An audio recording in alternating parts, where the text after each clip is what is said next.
Assalamualaikum warahmatullahi wabarakatuh. Sebagai konten kreator, kita semua berharap ya, di saat kita mempunyai channel YouTube, nama channel kita itu mudah dikenali, dan yang kedua, video-video kita di saat kita publikasikan mendapatkan penonton. Yang paling penting, kita dapatkan penonton yang betul-betul alami, menyukai konten kita. Karena apabila mungkin ya di YouTube itu banyak peribahasa. Yang pertama, apa itu algoritma YouTube, apa itu rekomendasi, apa itu traffic ya. Dan untuk kita para YouTuber pemula, kita sebetulnya tidak usah repot-repot ya untuk mengenali algoritma. Yang paling penting, kita fokus di channel kita. Seberapa puaskah penonton menonton video kita, dan seberapa konsistenkah kita upload video ke YouTube. Kalau memang kita upload videonya itu sehari satu dan jadwal jam uploadnya itu sesuai, itu pun akan mudah video kita itu dikenali oleh algoritma YouTube. Ternyata si channel ini kontennya ini dan konsisten uploadnya sudah bagus, di situ nanti lambat laun video kita akan direkomendasikan. Yang paling penting, bagaimana caranya kita harus bisa membuat video yang bisa membuat penonton merasa puas setelah menonton video kita, sehingga video kita mungkin kalau ditonton dengan puas, sudah pasti ya durasi tontonnya itu akan tinggi. Nah, dari situ video kita akan mulai ada peningkatan. Tidak mudah untuk video kita mendapatkan penonton alami. Kalau memang kita hanya menggunakan saling kunjung, itu hanya untuk yang pertama, channel kita mungkin dikenal oleh kawan-kawan kita, dan yang kedua, kita juga bisa mendapatkan viewer dari kawan-kawan kita kalau memang kawan kita itu mau mengunjungi balik channel kita. Tetapi yang sulitnya itu mendapatkan penonton yang betul-betul menyukai konten kita. Banyak ya yang sudah dilakukan, mungkin kita sudah uploadnya itu sehari 2 video, 3 video, bahkan ada yang lebih, tetapi di situ kan kita belum bisa mendapatkan penonton alami. Jadi yang harus kita fokuskan, pertama, apabila di traffic channel kita itu mungkin ya tidak ada hasil dari penelusuran YouTube, rekomendasi, dan tentunya fitur jelajah. Dari ketiga fitur inilah ya yang harus kita fokuskan, karena saya paling suka apabila video kita itu ditemukan dari hasil penelusuran YouTube. Apa sih untungnya? Karena video kita itu mudah dicari di saat orang-orang mengetikkan kata kunci judul. Kata kunci judul di situ akan diketikkan dan video kita ditonton. Itulah video kita sudah bisa ditemukan di penelusuran YouTube.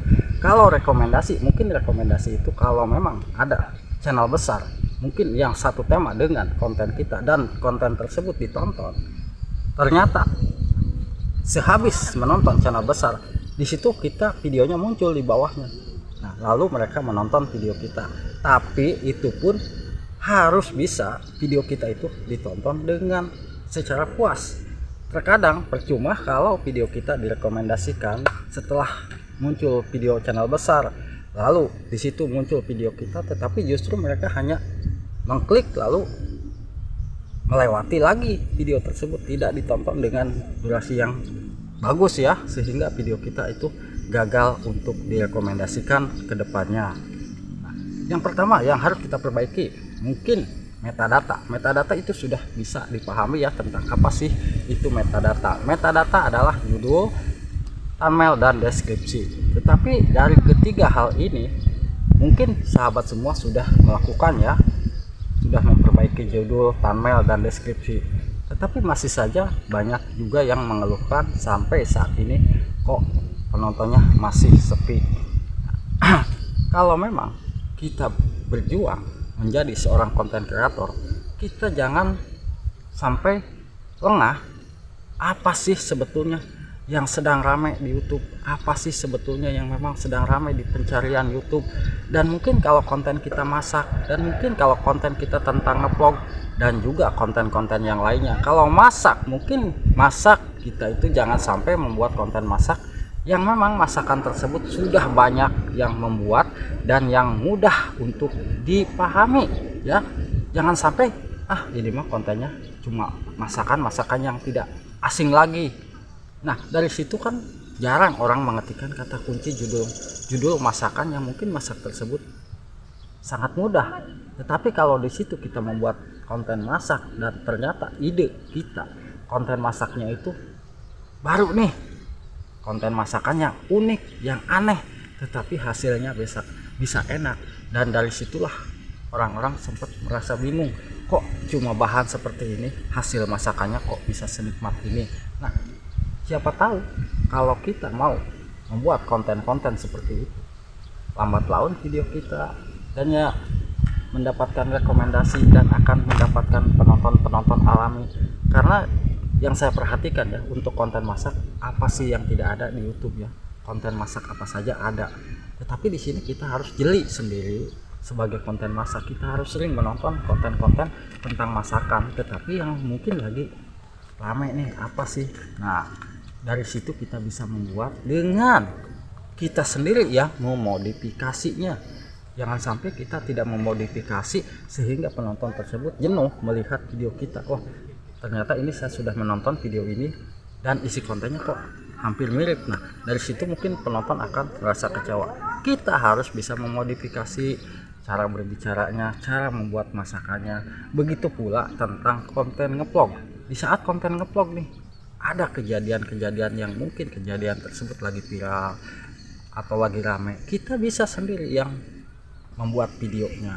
Di saat kita ngevlog ke tempat wisata nih yang lagi rame, tempat wisata yang lagi trending saat ini, kita kunjungi, kita buat video tersebut dengan semenarik mungkin ya. Dan perhatikan judul kita harus lebih menarik dari judul-judul video yang lainnya, sehingga orang akan mengetikkan judul dan video kita ditemukan ya. Begitu pula kalau konten-konten mancing, biasanya konten mancing itu akan mudah mendapatkan penonton. Mereka hanya memperhatikan dua ya, yang pertama judul dan yang kedua thumbnail. Kalau judul menarik dan thumbnailnya itu betul-betul menarik, itu konten-konten mancing akan cepat mendapatkan penayangan.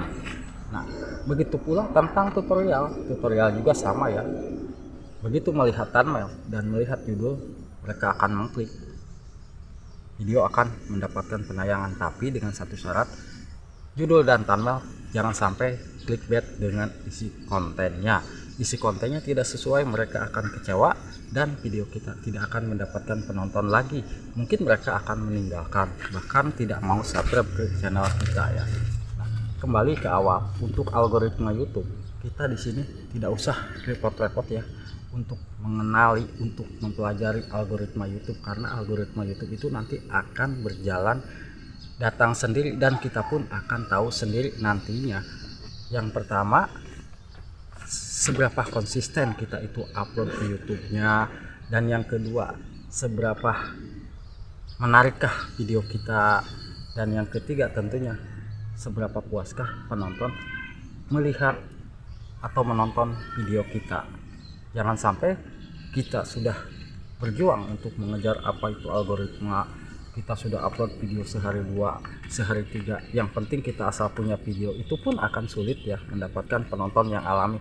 Kalau bisa mendapatkan penonton yang biasa-biasa kita berkunjung, mungkin bisa saja ya kita upload video itu sehari 3, 4, tetapi yang kesulitannya itu mencari penonton yang betul-betul alami. Kalau penonton yang alami itu biasanya mereka akan standby terus di saat kita upload video. Mungkin kita upload videonya jam 3 siang, jam 3 sore atau jam 4 sore. Nah, mereka pun akan menanti nih, kalau memang channel kita sudah ramai, sudah viral ya. Ternyata kalau konten kita itu sudah dikenal oleh para penonton alami, begitu kita upload itu langsung akan mendapatkan notif dan akan langsung mengklik, dah keuntungannya di situ ya untuk sahabat-sahabat YouTubeku. Jadi sebetulnya seberapa banyak kasih kita itu harus mengupload video ke YouTube di setiap harinya, itu tidak ada batasannya. Mau upload 1, 2, 3 tidak jadi masalah, yang penting kita videonya jangan sampai amburadul, maksudnya tidak satu tema ya, sehingga video kita akan mendapatkan rekomendasi buruk dan mungkin dari trafiknya akan tidak jelas ya. Kalau mungkin kita videonya tentang masak ya, kalau kita sanggup membuat kontennya sehari 2 atau 3 ya tidak jadi masalah. Yang penting kita memperhatikan pembuatan judul dan thumbnail dan juga deskripsi sehingga video kita mudah mendapatkan penonton. Semoga bisa bermanfaat. Wassalamualaikum warahmatullahi wabarakatuh.